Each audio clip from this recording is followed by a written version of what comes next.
So I'm getting ready to start carving now. Before I do, I just mention this mallet, which is what I'm going to use in the carving. Well, I haven't used it before, and when I put it down, it had a rounded base here, so it was rolling about like this. And what I've done is I've gone and flattened it, and that enables it to stand nice and firmly. And I like to pick up my mallet like this, and I like it to go down square, so that's why I've done that. So I've got my wood held nicely. I've got a spare drawing in case I lose something, I need to redraw it. I've got the carving tools here in front of me, lined up, ready to go. And I've got my carving brush, which is for removing bits and keeping the work clean. At the moment, I've only got the tools for the straight parts, and that's what I'm going to start with, the straight elements. Now you can start anywhere you like in lettering, but what I do is I tend to be quite exact in my procedure, and I do the straight parts first, add the serifs, then do curves, and sort of join those all together towards the end. So I'm doing the same cut each time. So I'm going to show you now how I do the basic straight upright cut.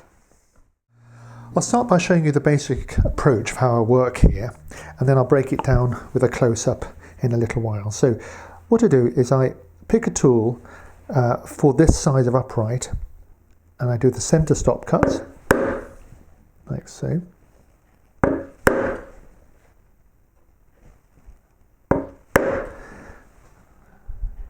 Then I come back with the angle cuts to the side.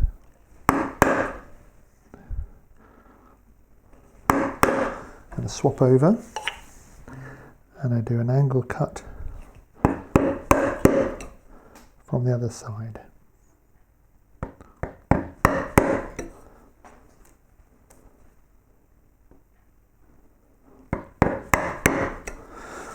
And if necessary, I just come back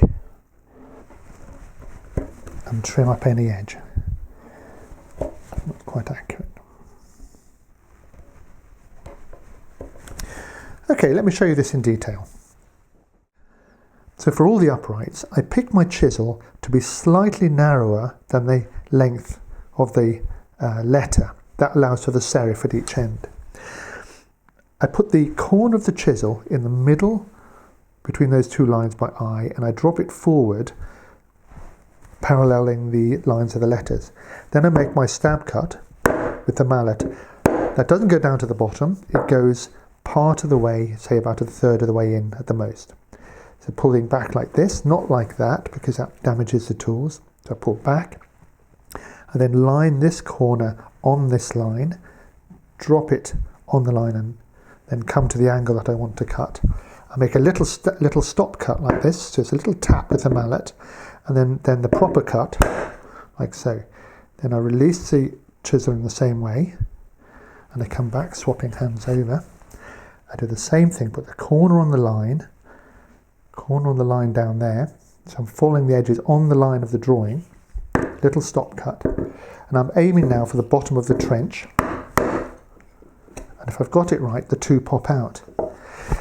If it's not quite right, then what I have to come back and using this high angle grip, I just trim down the wood if I need to. With luck I don't have to, but sometimes that's necessary. Then down this side here. So what is really important here are these, there are three lines going on. You have the trench of the wood like so, and you have two lines, one on the outside where the letter is drawn here and here, and you have a third line down the very bottom here, at the bottom of the trench, the root here. So these three lines you need to pay attention to. If this wall is a little bit out, it doesn't matter, but this, and this, those three lines have to be nice and sharp. When you have a tall letter, you need a wide chisel to be able to do it in one shot. But they're often not easy to get hold of, so let's have a look at what you might do if you have a chisel that's actually shorter. Well, I would still start at one end in the middle, and I'd come up and make my stop cut, but then I'd ease it out and I'd ease the chisel along, or replace the chisel as if it was coming from the other end, and finish off the stop cut.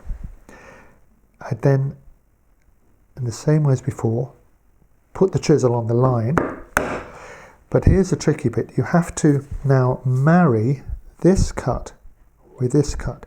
And it's quite tricky to do without going away and off. So you've got to line that up very carefully and keep this parallel. So don't try and cut it like this.